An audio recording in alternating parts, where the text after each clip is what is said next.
Hello. I wanted to show you a build that I really like for the Ranger. It's a Trapper Ranger.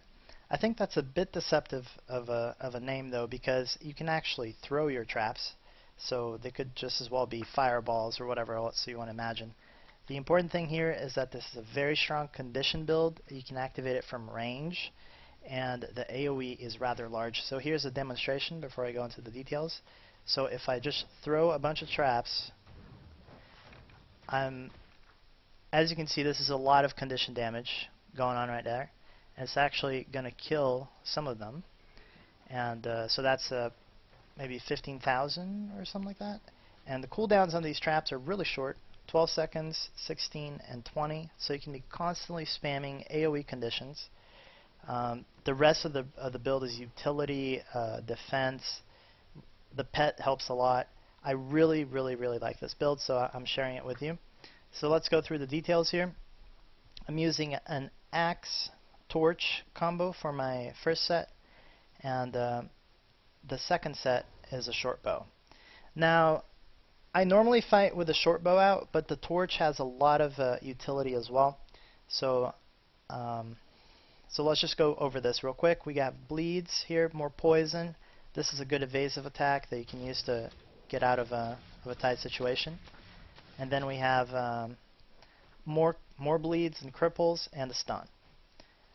On the axe torch combo, I really like bonfire. This thing does so much damage, man, and also puts down a fire field which you can later shoot through, and it will do fire damage, burning to your opponents.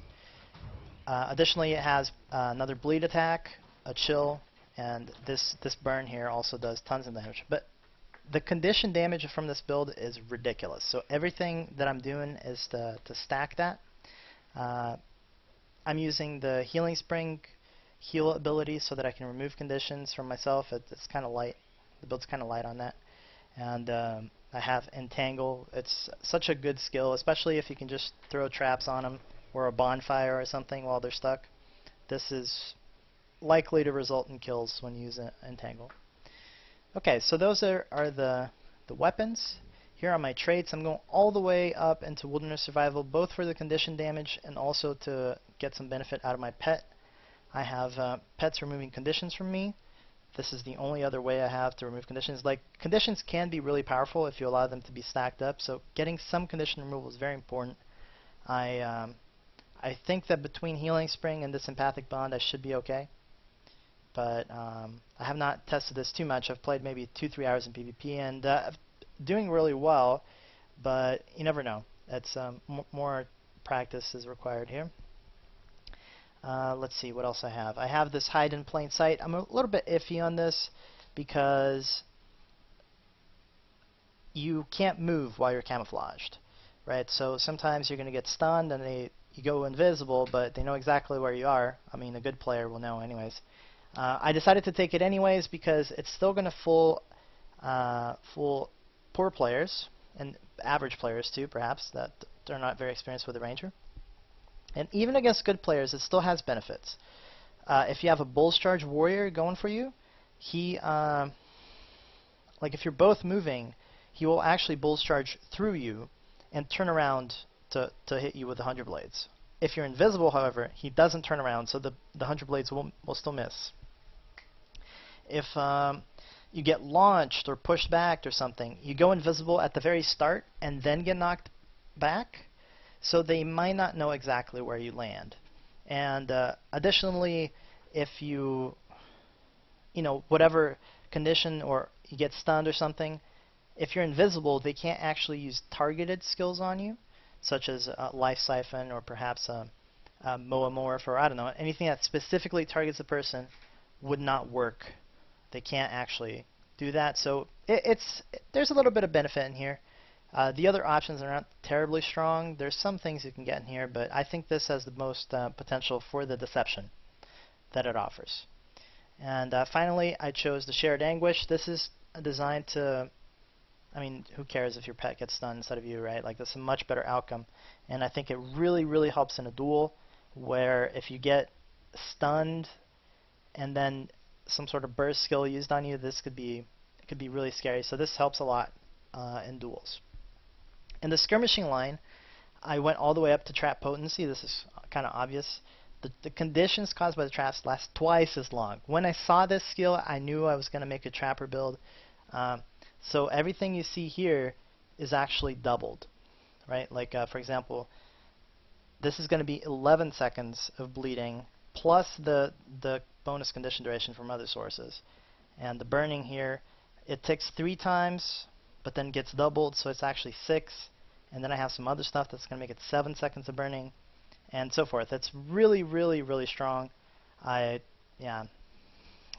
love this build. Okay, anyways, I also used the ground targeting and improved the AoE. This is very important because if you're using the ground ones that are at your feet, they're very small, like this is a small circle. And also, it's really hard to hit more than one person because you're going to put it down. The first guy to touch it is going to trigger it. He's going to receive the effects. And it's much, much better if you can actually aim it into a group of people and have it hit several people at once. Right? It's kind of obvious, but I just wanted to make sure, like, to emphasize how strong it is when you can actually throw your traps. Just think fireball. That's what you want to be thinking here. 12-second cooldown, fireball. And finally, I chose extra movement speed for my pet. There's not very many exciting options here. Actually, I wanted to point out the trait number 1 that increases your... Sorry, it gives you a chance to cause bleeding every time you crit. That's actually terrible.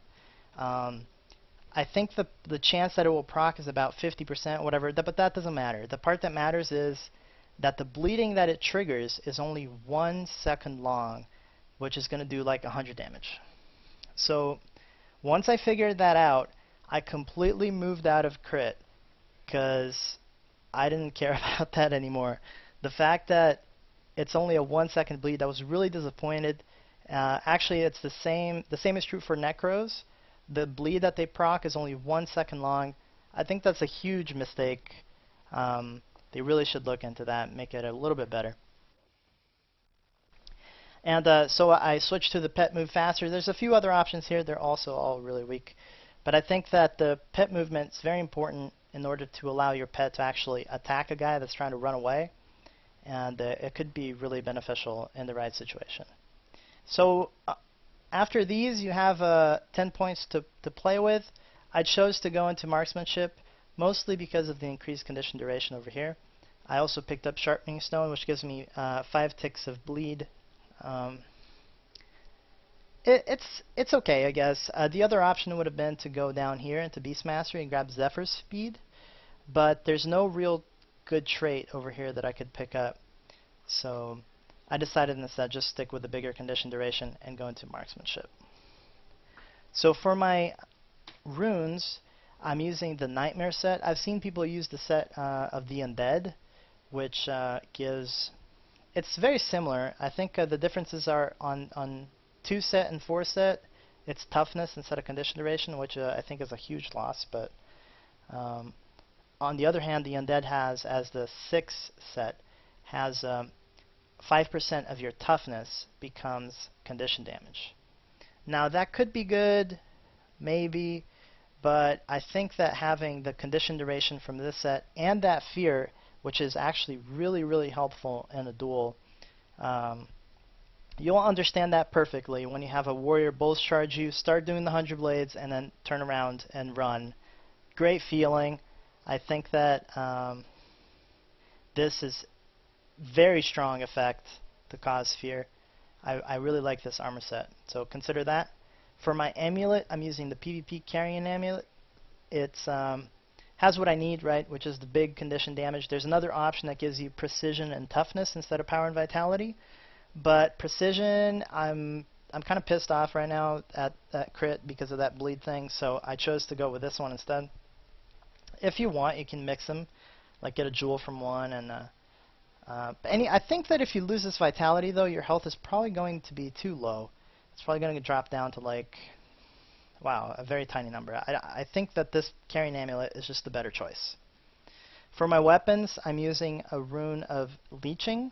on both the bow and the torch. Now this is actually a very strong rune. I swap weapons pretty frequently with this build, and every time you swap to the weapon, it has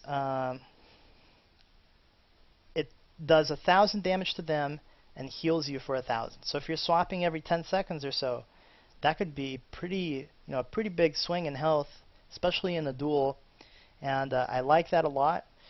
I also want to remind you that you can only have one weapon, like one rune, like say you have 2 runes here, right? Only one of them can be when you swap to the weapon. So you can't use the leeching and energy to gain endurance, for example.